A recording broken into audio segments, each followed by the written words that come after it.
Hello, everybody. Welcome to the Fintech Combine. I am your host, Kris Kovacs, and this is the series where we talk with, and yes, sometimes about community-based institutions, their digital and business transformation projects, and we meet the innovators, entrepreneurs, and fintechs that make it all possible. On this episode, we speak with John Findlay, the founder and CEO of Lemonade LXP, about his learning management system and how banks and credit unions are using it to increase member engagement and fuel their growth. So if you're ready, let's suit up and get out on the field.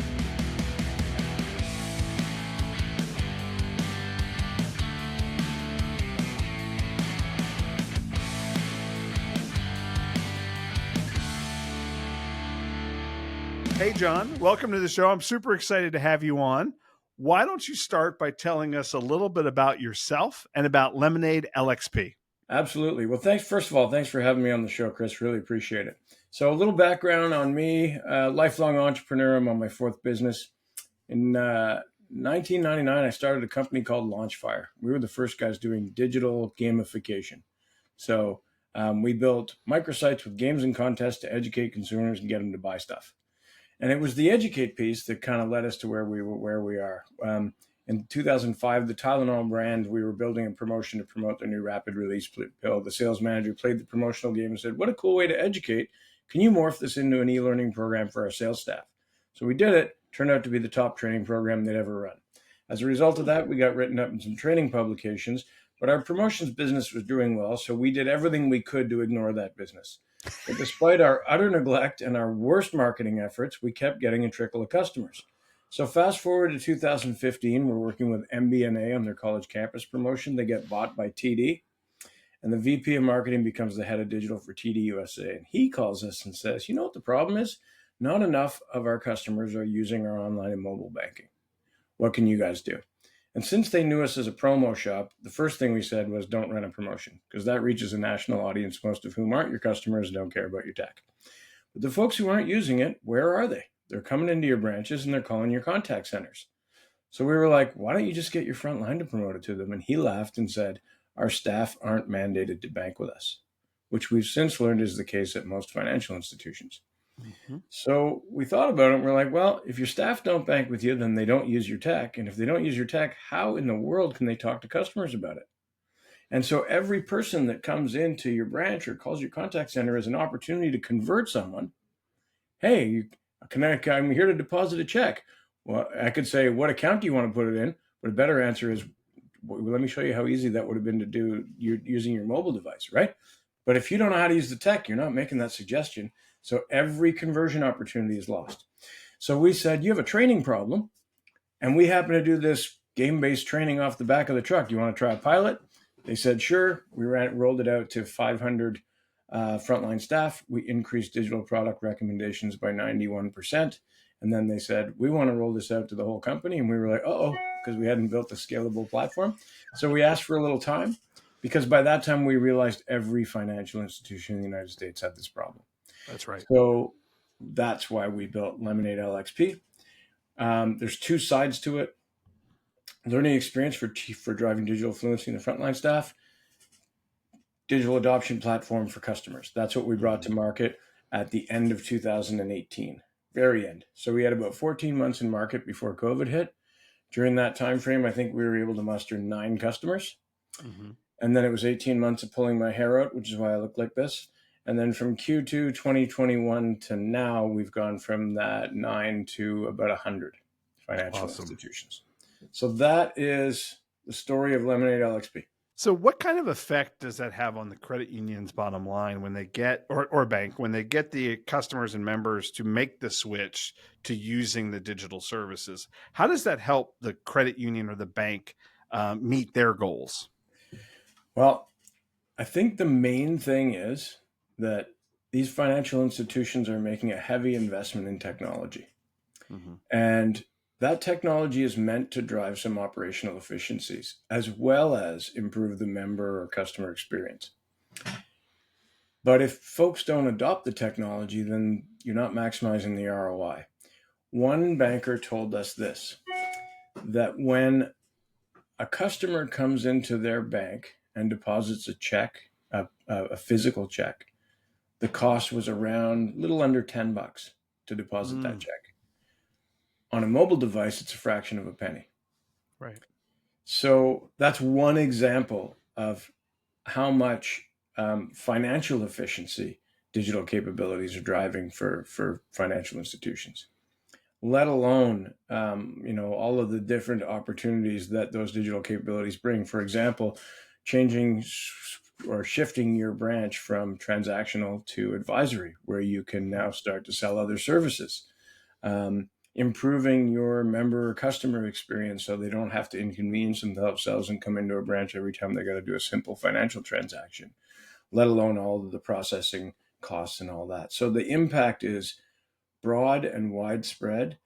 But what we found when we came to market was a lot of FIs were having trouble with initial adoption and then increasingly with extended feature adoption. So you might have someone who uses the online banking to send money, but they're not depositing a check or they're not doing transfers, whatever.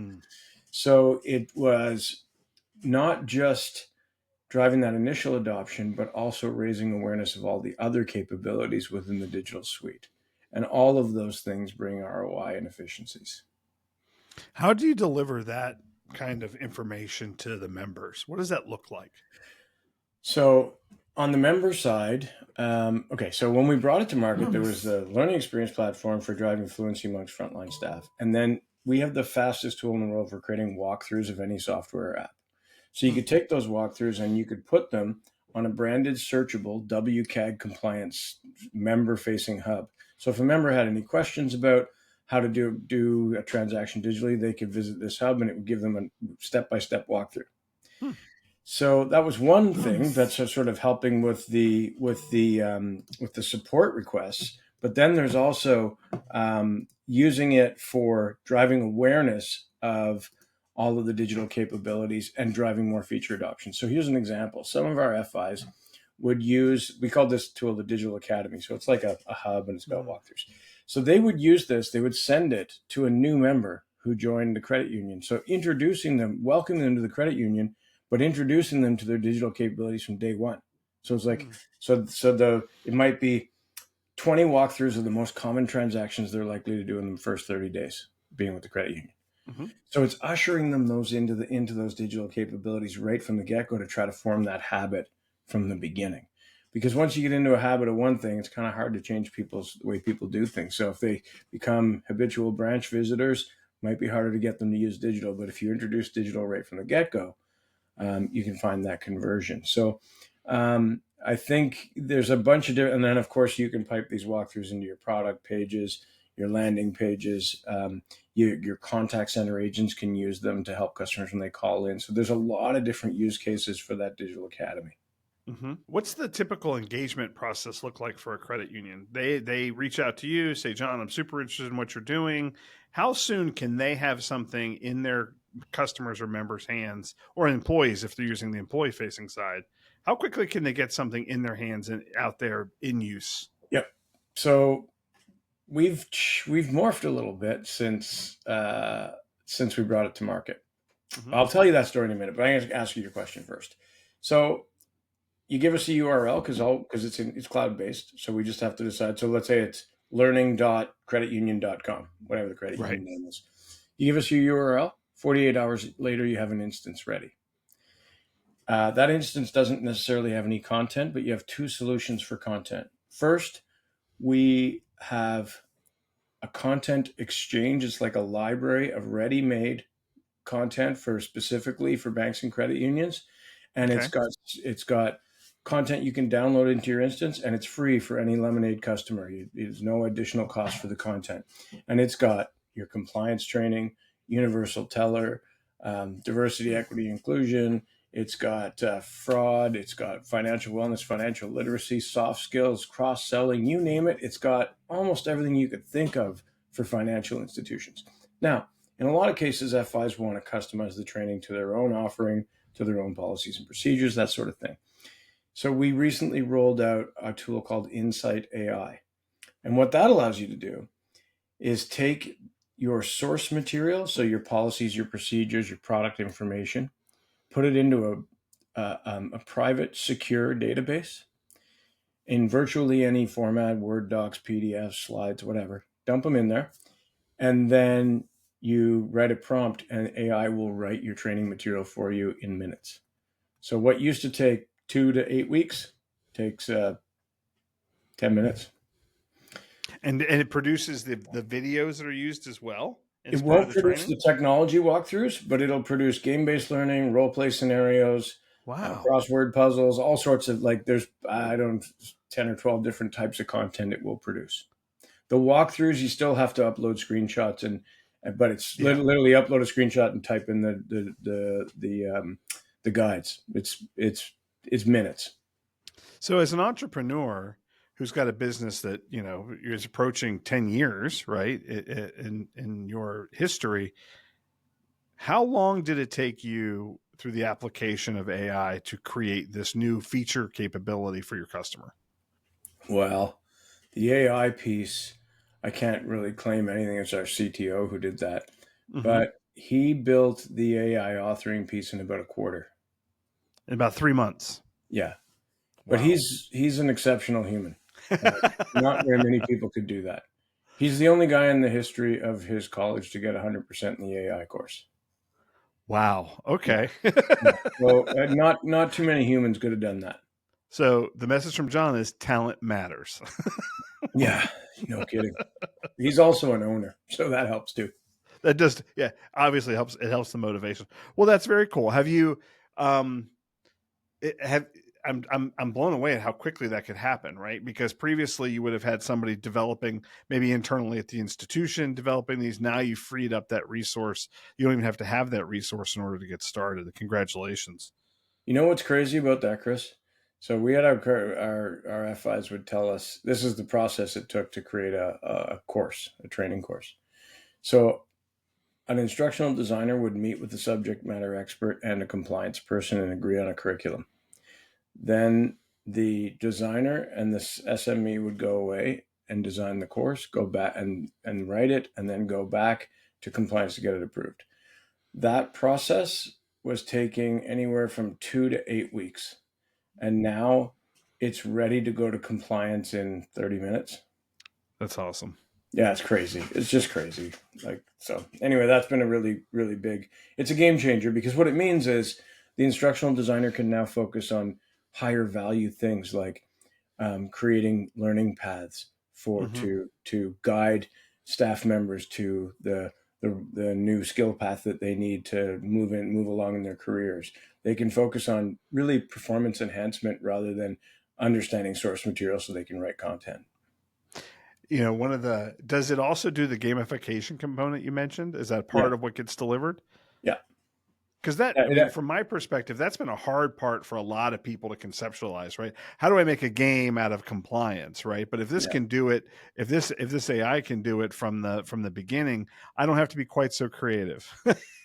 Oh man, I tell you, it writes the content, codes the game, designs it with animations and everything, done in literally minutes. That's amazing. So to give you a sense, when we built the first game-based learning program we ever built for the Tylenol brand, which I told you about in the story, 2005, that one game-based learning module took 4 months to build. And now you can build one in literally 4 minutes. Yeah, 4 minutes. Yeah, it's crazy. It's really crazy. Wow. It's amazing what tech's doing. But it's so what's happened for us though is we brought this in for TD as a digital growth platform to help them drive adoption and drive growth and things. But what happened was we started to get interest from financial institutions down market that weren't quite as big as your TDs and US banks and those guys who are our customers. And with these guys, they're looking and going, well, it's great for this digital stuff, but can't we use it for all sorts of other types of training? Well, yeah, of course you can. So they started to use it for new staff onboarding, for compliance training, for all this other stuff. So we're no longer a digital growth platform. Now what we've kind of repositioned, because with all of the tools we've brought in, we're really an all-in-one learning platform for community banks and credit unions. And what's really neat is you get 8 solutions in one. You get your learning platform for staff, you get a customer education platform, you get an AI content authoring tool. There's also a chatbot. So that same files that you loaded into your knowledge base, that author the content, you can also ask it questions. So in the flow of work, you can ask questions, it'll give you an answer. You get your compliance content for that. You get other training content that you might buy from a third-party supplier. And you get a knowledge base. So there's like 8 solutions baked into one. So all of a sudden, when you get Lemonade, all these things are falling off your P&L, right? And you can just replace it with one solution, all in one place. And that is what is really driving significant growth for us now, because not only is it more effective, staff like it, it delights staff, it delights customers, but it's saving them tons of money. Like I'm talking hundreds of thousands of dollars in a lot of cases. Was that kind of learning ecosystem always a part of the plan, or is it something that you developed over time based upon the successes you had seen? Okay. So the game-based learning piece, which is what it started as, that came as an outcropping of having run game-based digital promotions for the world's leading brands. So we had so much data. Like, we were the promotions agency of record for huge companies like Coca-Cola, Dell, Microsoft, Intel, Procter & Gamble, Time Warner. I could go on. We had a huge client base of massive customers. So when we would look at what was driving engagement in the promotions we built, we understood which tactics worked the best. And we took those and baked them into our platform. So it started out as this game-based learning platform, but then they said we needed to build tech walkthroughs so we can teach people how to use our tech. We needed to build role-play scenarios so we can teach soft skills on how to cross-sell our products. And so we just kept listening to our customers, right? We needed to do this. Okay, let's see if we can do it. We needed to do that. And we democratized our development roadmap. And when we did that with a solution called Product Board, where we invite our customers to suggest features. They just type it in online. I'd love it to do this. And then when we get ready for our next development sprint, we ask our customers to vote. And the ones that get the highest votes, we develop. So that's how we've become this platform for community banks and credit unions, because we just listen to them. They just say, we needed to do this. Okay, we'll make it do that. And so in a lot of ways, it's like market-led development. You know what I mean? Yep. And I believe that, like, you can't really see, you can just see a little image there of a hand, and you can't see them because my lighting's crappy. But what that poster says is strive to delight. And that's the cornerstone of our business. That's the founding principle. And we believe if we can delight our customers, we can delight our staff, our partners, our vendors, that our boat's going to rise. And part of that democratization of our product roadmap is exactly that, trying to delight the customers so that they, and you know, the self-serving part is we become indispensable, which is great. So in your entrepreneurial journey, John, where did you learn that? Where did you learn that you have to listen to your customers? Because a lot of entrepreneurs are like, I've got a killer idea. I'm better than everybody else. Nobody else can think about my idea. Where did you learn that in your journey? From my parents, you know, truthfully, that's really where it came from. You know, I remember when I was a young guy, often would hear, you have 2 ears and one mouth for a reason. You know, it's interesting. I read Ralph Nader's book. He was written a bunch, but this one's called 17 Stories. And his mom used to say something to him. She'd say, Ralph, you can only talk about stuff you already know. And that's really a lesson about listening. You're not learning if you're not listening, right? You can only talk about stuff you already know. And so I think that's really where it came from, is just, you know, you're growing up and being taught, listen. That's how you learn. And so I think that's really what it came from. So in addition to listening to your customers, how else do you feed that desire to know? How else, what are the other things you do to add to your knowledge, to give you that, you know, longer term perspective for something you haven't crossed over yet? Yeah. You know, I used to read a lot of books, but I'm such a slow reader that now I listen to them on audiobook, because I listen to them at like 1.75 speed so I can listen to as many as possible, because I literally am the slowest reader in the world. So I listen to a lot of audiobooks and podcasts. And I reserve an hour in the middle of every day for exercise. And when I can't get it outside, I ride a stationary bike and I watch documentaries because I'm a lifelong learner. I love learning. It's great. It is the hallmark of an entrepreneur. Well, I think it's interesting. One of the crucial bits of DNA that we look for in someone to join the Lemonade team is curiosity. Because curious people are amazing. Like they're just constantly bringing new ideas, new ways of doing things. The culture here, if somebody says to us, why do we do it that way? You're never going to hear because we've always done it that way. You're always going to hear because we haven't found a better way. Yet. Yeah, because we want to invite that. Tell That's me, right. You might have a better way. I don't know everything. That's right. My kids, once upon a time, my kids thought I did, but they quickly realized that wasn't true. They come back around eventually. They're like, you know what, Paul, Dad wasn't wrong. Yeah. So, John, you mentioned that Lemonade was your fourth startup, right? Mm-hmm. What did you learn in your early startups that you brought to Lemonade? Totally. Love it. So I started a business when I was fresh out of high school. Well, really my first business was a lawn mowing business, but I don't really count that.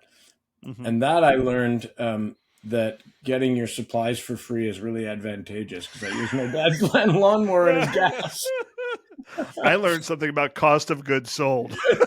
That's right. But my first real business, I started with no money. And I lasted about a year and I realized, if you don't have enough money for a reasonable runway, you have no chance of success. So that was lesson number one. So the second business I started with an old high school friend of mine. It was a commercial office fit-up company. So we built the office furniture that in big offices. And what I learned there is don't start a business in a mature industry. There's no margin. It's brutal. And don't sell labor. Like it's bad for the soul and it's not profitable. So those were the two things I learned from that. And so when I started the Launchfire business, my criteria was I wanted to be in tech because it was growth. And I wanted to be unshackled from billable hours. You watch many of the old professions that are now trying to unshackle themselves from billable hours, accountants and lawyers and all that. It looked good on paper in the old days, but now you realize that an hour is not necessarily a true store of value, right? You could get more value from someone in 5 minutes than you might get in a lifetime from someone else. So those are the kinds of things I was thinking about when I started that new business is growth industry and decoupling value from hours. And so those were kind of the things I was really honed in on. But of course I learned tons of lessons, how to create a cash flow forecast. And that is the most important tool in your arsenal. Like if there's one thing you need to do as an entrepreneur, you got to understand cash flow. That's right. If you don't understand that, it's going to be a short business. What does the future hold for Lemonade? Well, so here's the thing. We recently brought this Insight AI and then the content exchange. The content exchange is so awesome. We have a group of folks who author content for our customers because some customers are really lean. They don't have enough resources. So we'll help them out. But we're not always busy. So we decided we're going to build this content library and keep adding to it, bank-specific content, credit union-specific content. And that has become so valuable to our customers. They can download this content. They can customize it or use it as is. But because of all this, as I mentioned, we're an all-in-one platform. And we right now work with about 100 financial institutions. Well, that's less than 1% market share. Yep. And with what I know we can save every FI, like if you look at all the line items we can get rid of for them on their P&L, there's no reason we can't have 80% market share. Like there really isn't. Like the reason we don't is we need to get better at marketing and sales. It's the bottom line. So we're going to continue to listen to our customers, continue to build features that increase the usefulness and efficacy of our platform for financial institutions until we've hit a significant enough market share that we have to go looking to other markets. But for now, we just want to be the best darn company we can for FIs. Yeah, when you think about it, I mean, that model of delivering, a two-sided training solution could exist in almost any business. Oh man, we're the ultimate platform for any software company because we have the tech walkthroughs, we have the customer support and education, we have the intern. We're ultimate for that. Like, it blows my mind, and I probably shouldn't say this in a podcast, but it blows my mind that I can't make any headway with fintechs. We are the ultimate learning platform for these guys, for the Jack Henrys, the Fiservs, the FIS, and all the digital banking. Like, honestly, compared to what they're using, you're driving a rocket ship compared to a Pinto. It's insane. Yeah. But what happens is, you get some folks who are entrenched in how they've done things and so forth, and there's sometimes a resistance to new tech. Well, eventually, we do have a few fintechs as customers, but what I'm really trying to do is find those technology companies that can help us with distribution, that have like a large set of customers that we can help, and we can be their implementation partner. Oh, you're going live with Alchemy or Q2 or Fiserv DNA or whatever. We build all the training stuff for them. That comes as part of the service to help make sure, because here's the thing. A lot of these companies, what they do is they send a person into an actual physical human being to the branches to teach people. Well, that's great. But what happens when they leave and people have questions? More importantly, turnover is high at financial institutions. So when staff turnover and that trainer's not there to train them, what do? They're going to learn from their colleagues. That's like telephone game. You need a permanent solution so that new hires can go in and learn all the digital capabilities, because if they don't understand them, they're not promoting them to customers and members, and that experience is not as good. So we really are the ultimate platform. I feel like we're getting closer to one of those arrangements, but it hasn't happened for us yet. That's okay. We'll just keep hammering away one at a time, helping financial institutions one at a time. But I think we'll eventually find that distribution partner. I think that would be great for us because there's so much value for FIs in our platform, and we just need more to be able to take advantage of it. What's the most unusual way you've seen a customer use your tool? Oh my goodness. Like, you totally came out of left field. I never saw that coming, but man, that makes a lot of sense. Gosh, that's a great question. We've one that I really liked was customers used it for their new staff onboarding as an in-class tool. So they have their new hires come to their FI university, and they have instructor-led training for part of the day. And then they have sort of assignments they have to do. And then some people finish sooner than others and whatever. And then they have access to Lemonade, and they can take refresher courses and play and stuff. And it's been really popular. It's been a big hit for them in that way. The other really cool one that gave me so much pleasure, one of our credit union customers, what a kind thing to do. They got their entire learning team on a Zoom meeting and recorded it, telling their stories of how their credit union was using Lemonade LXP. And they shared it with us. It was such a kind thing to do. And a couple of things that struck me was one of them saying how staff were taking training at night because they were having fun outside of work hours. I was like, that's amazing. Not asked to, just voluntarily. Yeah. But the other one that I loved even more was how staff members, because it's micro learning, like there's the game-based learning and there's tech walk, there's all the different types of content, but they're all in like little 2-minute, 3-minute learning bursts, right? So this woman said she had staff members telling her, well, I just use it to refresh when I have a member coming in to talk about, I know they're coming in to talk about a specific thing. I take the course because it takes me 3 minutes. And then I They're creative. remember all this stuff. And I was like, oh my goodness, that is like that gave me pleasure, because it's not just that we trained them, it's that we're supporting them in the flow of work in the moment that they need the information. And so that was really valuable.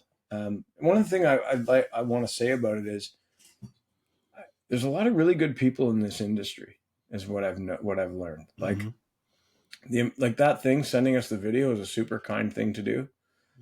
Another time I was at an event, and one of the suitcases I brought didn't get shipped, or didn't make it on the plane or whatever. So we didn't have our swag. And the CEO of a financial institution came up to me and said, "Don't you have any swag?" And I said, "Well, the airline lost it." I showed up to my booth in the morning. She had dropped off a case of lemonade for me to give out to people. Like what?